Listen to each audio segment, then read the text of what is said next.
नमस्तेऽस्तु भगवन् विश्वेश्वराय महादेवाय त्र्यम्बकाय त्रिपुरान्तकाय त्रिकाग्निकालाय कालाग्निरुद्राय। जैसे ही ब्राह्मणों ने आहुति डाली तो अग्नि की ज्वालाएं लंबी हो गई और एक आकृति उस अग्नि में बनने लगी।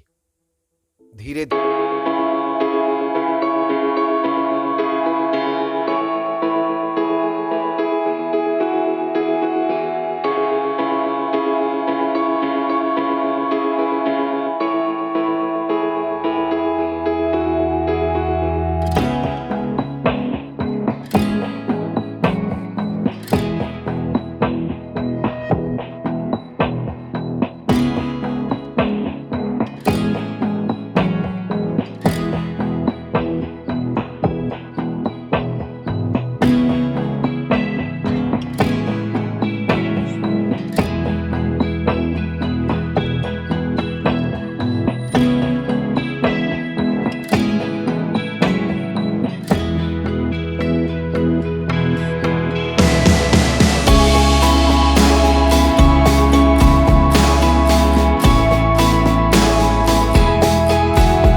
कभी अपने शत्रुओं को क्षमा नहीं किया, ना अपने पिता का अपमान करने वाले द्रोणाचार्य को, ना अपना अपमान करने वाले दुर्योधन, दुशासन तथा कीचक को, ना जयद्रथ को और ना ही अपने पुत्रों के हत्यारे अश्वत्थामा को।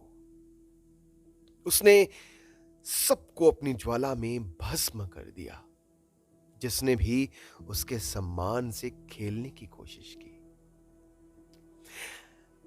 अब मां द्रौपदी के किरदार में बहुत सी नाटकीयता है। ऐसा नहीं कि हमें सिर्फ उनका एक रौद्र रूप देखने को मिलता है या वो हमेशा रौद्र रूप में रही। उनके बहुत से रूप देखने को मिलते हैं। एक प्रेमिका का रूप, एक सती का रूप, एक पतिव्रता पत्नी का रूप और भी बहुत कुछ जो उनकी शोभा बढ़ाते हैं। मां द्रौपदी वो नारी थी जिसने साधारण महिलाओं की तरह बंधकर जीना नहीं सीखा। उसने जिसको चाहा खुल के व्यक्त किया और जिससे घृणा की खुल कर की। उनका चरित्र और उनकी कथा जो है वो किसी अनसुलझे रहस्य को सुलझाने जितनी रोचक है। आप उसकी गांठें खोलते जाओगे, उसको सुलझाते जाओगे, लेकिन खुद उसमें बनते जाओगे। आपको अपने आसपास हर तरफ अनेकों द्रौपदियां दिखने लगेंगी और आप खुद में भी उसकी पीड़ा और वेदना को महसूस करने लगोगे। उस दिन राजा द्रुपद बहुत खुश थे क्योंकि आज मां द्रौपदी का स्वयंवर था, जिसमें दूर देशों से राजकुमार दिए गए लक्ष्य को भेद कर मां द्रौपदी को विवाह कर ले जाने आ गए।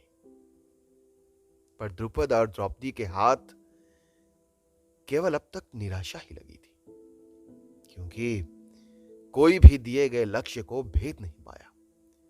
सारी सभा में सन्नाटा छा गया, क्योंकि कोई भी क्षत्रिय लक्ष्य भेद नहीं कर पाया।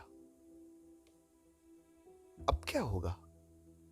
क्या इस धरा में कोई भी ऐसा क्षत्रिय योद्धा नहीं जो उसको भेद सके? उधर मां द्रौपदी तो अंदर ही अंदर अर्जुन की प्रतीक्षा कर रही थी। क्या वो नहीं आएगा?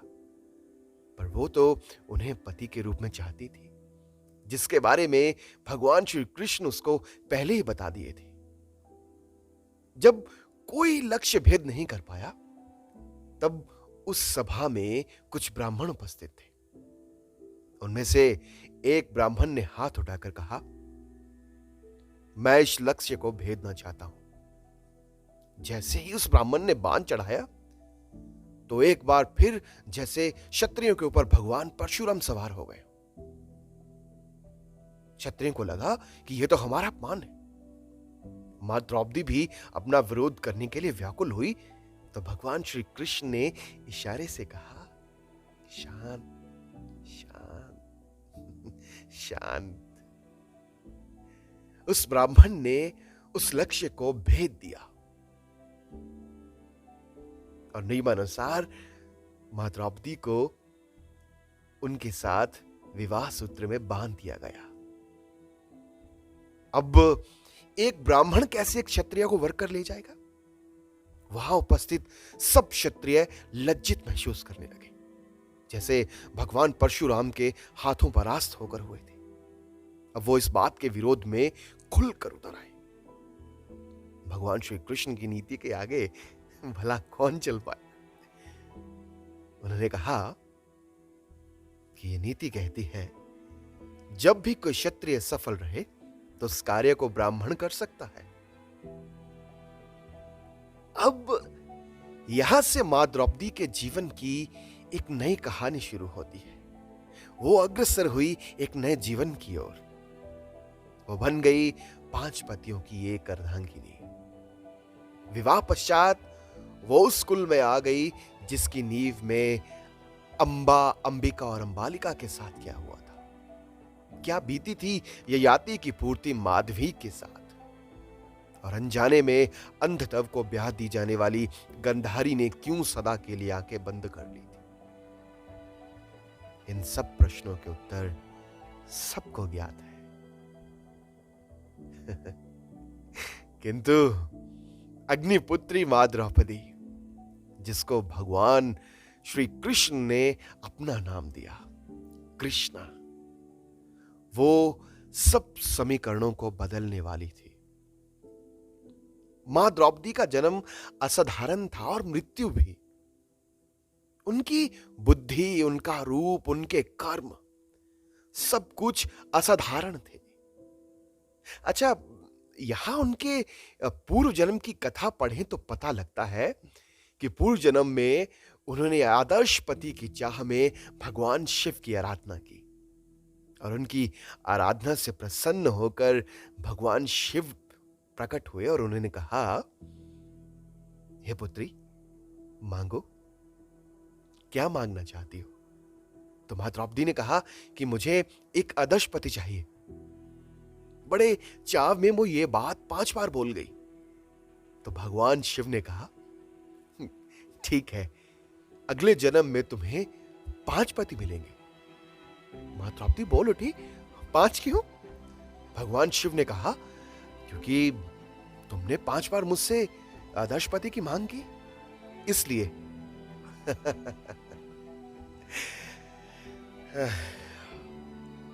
उधर कौरवों ने पांडवों को जुए के जाल में फंसाकर सब कुछ जीत लिया।